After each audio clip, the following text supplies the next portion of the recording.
ಗೊತ್ತಿಲ್ಲ ನಿಮ್ಮ ಮಕ್ಕಳು ಹೊಡಿತೀರಲ್ಲೋ ಗೊತ್ತಿಲ್ಲ. ಹೊಡಿತಿದ್ರೆ ದಯವಿಟ್ಟು ಹೊಡಿಬೇಡಿ. 5 ವರ್ಷ ತನಕ ಹೊಡಿಲೇಬೇಡಿ ಮಕ್ಕಳನ್ನು. ಯಾಕೆ ಹೊಡಿಬಾರ್ದು ಅಂತ ಒಬ್ರು ಕೇಳಿದ್ರು ನನಗೆ. ನಾನು ಮೇಷ್ಟ್ರು ಹೇಳ್ತೀನಿ ಹೊಡಿಬೇಡಿ ಅಂತ. ಒಬ್ರು ಮುದುಕರು ಕೇಳಿಬಿಟ್ರು ನನ್ನ. ಅಲ್ಲ ಸರ್, ಹೊಡಿಲಾರ್ದ ಕಲ್ಸೋದು ಹೆಂಗ್ ಸರ್? ನಾನು ನಿಮ್ಗೆ ಹೊಡಿಬೇಕೋ ಕಲಿಸ್ಬೇಕೋ? ಕಲ್ಸೋದು ಮುಖ್ಯ ತಾನೆ. ಒಂದು ಉದಾಹರಣೆ ಕೊಡ್ತೀನಿ. ಕುದುರೆ ಬಂಡಿಯಲ್ಲಿ ಹೋಗ್ತಾ ಇದ್ದೀರಿ ಅಂತ ಇಟ್ಕೊಳ್ಳಿ. ಕುದುರೆ ಬಂಡಿಯಲ್ಲಿ ಹೋಗ್ತೀರಿ. ಕುದುರೆ ಬಂಡಿಯೊಳಗೆ 2 ಭಾಗ ಇದೆ, ಒಂದು ಬಂಡಿ ಒಂದು ಕುದುರೆ. ಬೇಗ ಬೇಗ ಹೋಗ್ಬೇಕಂದ್ರೆ ಯಾರಿಗೆ ಹೊಡಿತೀರಿ ನೀವು? ಬಂಡಿ ಹೊಡಿತೀರೋ ಕುದುರೆ ಹೊಡಿತೀರೋ? ಕುದುರೆಗೆ ಹೊಡಿಬೇಕಲ್ವಾ ಬೇಗ ಹೋಗ್ಬೇಕಂದ್ರೆ. ಅದೇ ರೀತಿ ಮಗು ಕೂತ್ಕೊಂಡಿದೆ, ಓದಲ್ಲ ಅಂತ ಮೊಂಡತನ ಮಾಡುತ್ತೆ. ಆ ಮಗುವಿನಲ್ಲೂ 2 ಭಾಗ ಇದೆ, ಒಂದು ದೇಹ ಒಂದು ಮನಸ್ಸು ಅಂತ. ಓದಲ್ಲ ಅನ್ನೋದು ಯಾವುದು? ಮನಸ್ಸು. ದೇಹ ಕಲ್ಲೆ ಕೂತಿದೆಯಲ್ಲ ಪಾಪದು. ಓದಲ್ಲ ಅನ್ನೋ ಮನಸ್ಸು. ಅದನ್ನ ಹೊಡೆಯೋದು ಯಾರಿಗೆ ಹೊಡಿತೀರಿ? ದೇಹಕ್ಕೆ ಹೊಡಿತೀರಿ. ಬಂಡಿ ಹೊಡೆದಂಗೆ ಹೊಡೆದ್ರೆ ಪ್ರಯೋಜನ ಇಲ್ಲ. ನಾವು ಮನಸ್ಸಿಗೆ ಹೊಡೆಯೋದು ಗೊತ್ತಿಲ್ಲ ನಮಗೆ, ಅದಕ್ಕೆ ದೇಹಕ್ಕೆ ಹೊಡಿತೀವಿ. ಅದು ಹೊಡಿಲಾರ್ದಂಗೆ ಮಕ್ಕಳನ್ನು ಬೆಳೆಸಿ ಪ್ರೀತಿಯನ್ನು ತೋರಿಸಿ, ಜಗತ್ತಲ್ಲಿ ಒಳ್ಳೇದಿದೆ ಅಂತ ಹೇಳಿ, ಜಗತ್ ಕೆಟ್ಟಿದೆ ಅಂತ ಹೇಳ್ಬೇಡಿ. 5 ವರ್ಷ ಬಹಳ ಮುಖ್ಯ. ಲಾಲಯೇದ್ ಪಂಚವರ್ಷಾಣಿ. 5 ವರ್ಷ ತುಂಬಾ ಪ್ರೀತಿ ತೋರಿಸ್ಬೇಕು. ಮುಂದೆ ಶಿಸ್ತಿರ್ಬೇಕು. 5 ವರ್ಷ ಆದ್ಮೇಲೆ ಅದೇ ಮುದ್ದು ಮಾಡಿದ್ರೆ ಪ್ರಯೋಜನ ಇಲ್ಲ.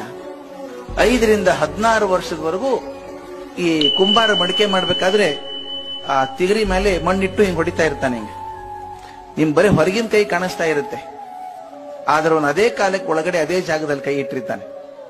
ಒಳಗಿನ ಕೈ ಇಡದೆ ಹೋದ್ರೆ ತಟ್ಟಿದ್ರೆ ಮುರಿದು ಹೋಗುತ್ತೆ, ಬರೀ ಒಳಗಿನ ಕೈ ಇಟ್ಟರೆ ಆಕಾರ ತಪ್ಪು ಹೋಗುತ್ತೆ. ಒಳಗಿನ ಕೈ ಪ್ರೀತಿ, ಮ್ಯಾಲಿನ ಶಿಸ್ತು. ಮುಂದ್ 10 ವರ್ಷ ಅದೇ ರೀತಿ ಶಿಸ್ತಿಂದ ಬೆಳೆಸಿ 16 ವರ್ಷ ಆದ್ಮೇಲೆ ಮಗುನ ಸ್ನೇಹಿತರಂಗ್ ನೋಡ್ಕೊಳ್ಳಿ. ತುಂಬಾ ಚೆನ್ನಾಗಿ ಬರ್ತಾರೆ ಮಕ್ಕಳು.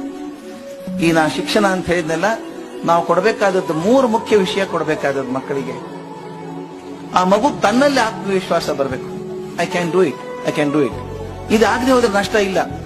ನಾವು ತುಂಬಾ ಪ್ರೆಷರ್ ಹಾಕಿದಾಗ ಮಕ್ಕಳಿಗೆ ಎಷ್ಟರ ಮಟ್ಟಿಗೆ ಹೆದರಿಕೆ ಆಗತ್ತೆ ಅಂದ್ರೆ ಟೆನ್ಷನ್. ಈಗ grade 6, 7, 8 children are going through depression.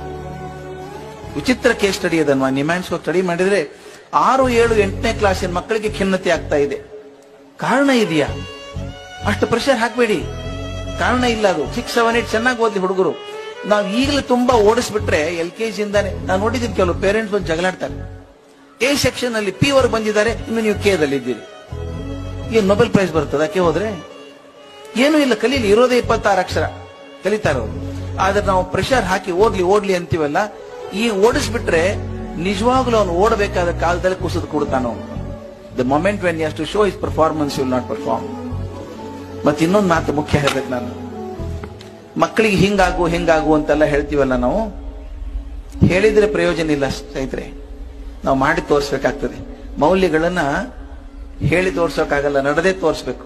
ನಿಮ್ ಮಕ್ಕಳಾಗ್ಲಿ ವಿದ್ಯಾರ್ಥಿಗಳಾಗ್ಲಿ ನೀವು ಹೇಳಿದಂಗೆ ಮಾಡ್ತಾರೆ ಅಂತ ಇಟ್ಕೋಬೇಡಿ.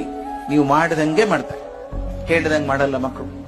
ಅಪ್ಪ ಬರ್ತಾರೆ, ಮಗನಿಗೆ ಹೇಳ್ತಾರೆ, ಮಗನೇ ಸುಳ್ಳು ಹೇಳ್ಬಾರ್ದು ಅಂತಾರೆ. ಹ್ಞೂ ಅಪ್ಪ ಅಂತಾನೋ. ಅಪ್ಪ ಟಿವಿ ನೋಡ್ತಿರ್ತಾರೆ, ಮೊಬೈಲ್ ಫೋನ್ ಸಪ್ಪಳಾಗ್ತದೆ, ತಗೊಳ್ಳೋ ಮನಸ್ಸಿಲ್ಲ ಅಪ್ಪನಿಗೆ. ಹೆಂಡತಿ ಹೇಳ್ತಾ ಇಲ್ಲ ಅಂತ ಹೇಳ್ಬಿಡು. ಹುಡುಗ ಅಪ್ಪನ ಮುಖ ನೋಡಿದ. ಈಗ ಅಪ್ಪ ಹೇಳಿದ್ದೇನು? ಸುಳ್ಳು ಹೇಳ್ಬೇಡ ಅಂತ ಹೇಳಿದ್ರು. ಈಗ ಅಷ್ಟೇ ಅಲ್ಲ, ನಮ್ಮ ಅಮ್ಮನ ಕಡೆನೂ ಸುಳ್ಳು ಹೇಳಿಸ್ತಾರೆ. ಇದೇ ತರ ಒಂದ್ 4-5 ಸಲ ಆದ್ರೆ ಹುಡುಗನಿಗೆ ಏನ್ ಅನ್ಸುತ್ತೆ ಅಂದ್ರೆ, ಫೋನ್ ನಲ್ಲಿ ಸುಳ್ಳು ಹೇಳಿದ್ರೆ ಏನ್ ತಪ್ಪಿಲ್ಲ ಅಂತ. ಅವನ್ SSLC ಮುಗಿಸಿ ಕಾಲೇಜಿಗೆ ಬರ್ತಾನೆ, ಒಂದು ಮೊಬೈಲ್ ಕೊಡಿಸ್ತೀರಿ. ಅವ್ನ್ ಕ್ಲಾಸ್ ತಪ್ಪಿಸಿ ಬೇರೆ ಎಲ್ಲ ಹೋಗ್ತಾನೆ. ಅಪ್ಪ ಫೋನ್ ಮಾಡ್ತಾರೆ, ಮಗನ ಎಲ್ಲಿದ್ಯೋ ಅಂತ ಕೇಳ್ತಾರೆ. ಅವನ್ ಫೋನ್ ಮುಚ್ಚಿಬಿಟ್ಟು ಹೇಳ್ತಾನೆ, ಅಪ್ಪ ಸ್ಪೆಷಲ್ ಕ್ಲಾಸ್ ನಡೀತಾ ಇದೆ, ಆಮೇಲೆ ಫೋನ್ ಮಾಡ್ತೀನಿ ಅಂತಾನೆ. ಅವನ್ ಸುಳ್ಳು ಹೇಳಕ್ ಕಲಿಸಿದವ್ರು ಯಾರು? ನಾವೇ ತಾನೆ. ಅದಕ್ಕೆ ಹೇಳ್ತಾರೆ ಇಂಗ್ಲಿಷಲ್ಲಿ ಬಹಳ ಚೆನ್ನಾಗಿದೆ ಮಾತು. Don't ask your son to go on moon, you go first and invite him. If you want your children to be honest, we have to be honest.